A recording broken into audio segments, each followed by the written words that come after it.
नमस्कार, मैं हूं अंशिता और आप देख रहे हैं आर्टिकल 19 इंडिया। हम सबसे पहले और अंत में भी भारतीय हैं, ये कथन है देश के संविधान निर्माता बाबा साहिब डॉक्टर भीमराव अंबेडकर का, जिन्होंने देश को स्वतंत्रता, समानता, बंधुत्व और सामाजिक न्याय के लोकतांत्रिक सिद्धांतों पर चलने को कहा। आज उन्हीं की जयंती के मौके पर मल्लिकार्जुन खड़गे ने मोदी सरकार पर जबरदस्त हमला बोलते हुए कहा कि मोदी राज में लोकतंत्र खतरे में है। हालांकि पहली बार नहीं है जब सरकार पर यह आरोप लगा हो, बल्कि कहा जा सकता है कि सरकार पर विपक्ष के आरोप दिन पर दिन बढ़ते जा रहे हैं, क्योंकि मोदी राज में हर कुछ दिन में ऐसी घटनाएं हो जाती हैं जो विपक्ष के आरोपों को सही साबित कर देते हैं, जिससे विपक्ष को नए आरोप लगाने का मौका मिल जाता है। और अब कांग्रेस अध्यक्ष मल्लिकार्जुन खड़गे ने अंबेडकर जयंती के मौके पर मोदी सरकार को घेरते हुए कहा कि विपक्षी दलों, सामाजिक संगठनों और नागरिकों को जबरन चुप कराने और देशद्रोही घोषित करने का चलन खतरनाक है, जिससे लोकतंत्र नष्ट हो जाएगा। उन्होंने आगे कहा कि बाबा साहेब स्वतंत्रता, समानता, बंधुत्व और सामाजिक न्याय के लोकतांत्रिक सिद्धांतों के समर्थक थे। इतना ही नहीं, उन्होंने संविधान निर्माता के योगदान को विस्तार से बताया। साथ ही बाबा साहिब के कुछ कथनों को याद दिलाते हुए कहा कि ये सोचने विचारने का समय है। उन्होंने आगे कहा कि बाबा साहिब ने हमेशा आर्थिक और सामाजिक रूप से भारत और उसके समाज के परिवर्तन के लिए काम किया। ऐसे में उनकी बेहतरीन विरासत को संरक्षण के लिए लगातार देखभाल की जरूरत है कि कहीं कोई उसके साथ कोई छेड़छाड़ तो नहीं कर रहा है, कोई उसे बदलने की कोशिश तो नहीं कर रहा है।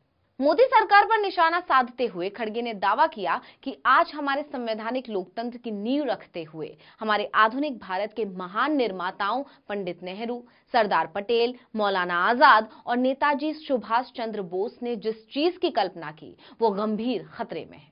मोदी सरकार की खामियां गिनाते हुए कांग्रेस अध्यक्ष ने एक बार फिर विपक्ष को संसद में बोलने नहीं देने का आरोप लगाया। उन्होंने कहा कि संसद बहस के बजाय युद्ध के अखाड़े में तब्दील हो गई है। हैरानी की बात यह है कि ऐसा विपक्ष नहीं करता बल्कि सत्ता पक्ष करता है। खड़गे ने कहा कि विपक्षी दल हो, सामाजिक समूह, गैर सरकारी संगठन, न्यायपालिका, मीडिया और आम नागरिक हो, उन्हें जबरन चुप कराना और देशद्रोही घोषित करना एक खतरनाक चलन है। यह हमारे लोकतंत्र को खत्म कर देगा और हमारे संविधान को नष्ट कर देगा। उन्होंने कहा कि बाबा साहिब ने हमें भारतीय राजनीति के संदर्भ में हीरो पूजा या भक्ति की बुराइयों के बारे में चेतावनी दी थी। हम सभी को सोचना चाहिए कि क्या हम अपने लोकतंत्र के पतन की अनुमति देंगे और तानाशाही के लिए मार्ग प्रशस्त करेंगे, या हमारे संविधान निर्माताओं के बेहतरीन आदर्शों की रक्षा करने का प्रयास करेंगे। सिर्फ खड़गे ने ही नहीं, कांग्रेस नेता राहुल गांधी, प्रियंका गांधी ने भी संविधान निर्माता बाबा साहेब और उनके आदर्शों को याद करते हुए उन्हें श्रद्धांजलि दी। राहुल गांधी ने ट्विटर पर अंबेडकर के कुछ कथनों का एक वीडियो साझा करते हुए कहा कि वो भारतीय संविधान के निर्माता को नमन करते हैं। वहीं पार्टी महासचिव प्रियंका गांधी ने ट्वीट कर कहा, बाबा साहेब अंबेडकर जी ने संविधान के जरिए हमें न्याय, समता और बंधुत्व जैसे मूल्य प्रदान किए। आज देश के संविधान व इन मूल्यों पर सुनियोजित हमला किया जा रहा है।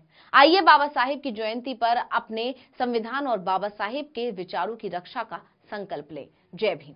बता दें कि बाबा साहेब कहते थे कि जब तक आप सामाजिक स्वतंत्रता नहीं हासिल कर लेते, कानून आपको जो भी स्वतंत्रता देता है वो आपके लिए बेईमानी है।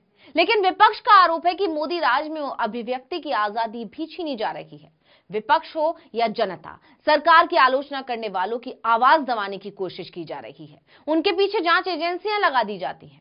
कांग्रेस का तो यहां तक आरोप है कि राहुल गांधी की लोकसभा सदस्यता इसीलिए गई क्योंकि उन्होंने अडानी और मोदी के रिश्तों पर सवाल पूछा था। यानी बाबा साहेब की जयंती पर कांग्रेस ने मोदी सरकार को घेरते हुए जनता को जागरूक करने की कोशिश की। अब देखना होगा कि कांग्रेस की ये मेहनत कब रंग लाती है। इस वीडियो में इतना ही। आपसे अनुरोध है कि YouTube पर हमारे चैनल आर्टिकल 19 इंडिया को सब्सक्राइब कीजिए, Facebook पर लाइक कीजिए और कमेंट करके बताइए आपको हमारा ये वीडियो कैसा लगा। आने वाले दिनों में हम और किन मुद्दों पर वीडियो बनाएं ये भी बताइएगा। ट्विटर हैंडल है आर्टिकल 19 _ इंडिया, आप इसको भी फॉलो कर लीजिए। नमस्कार।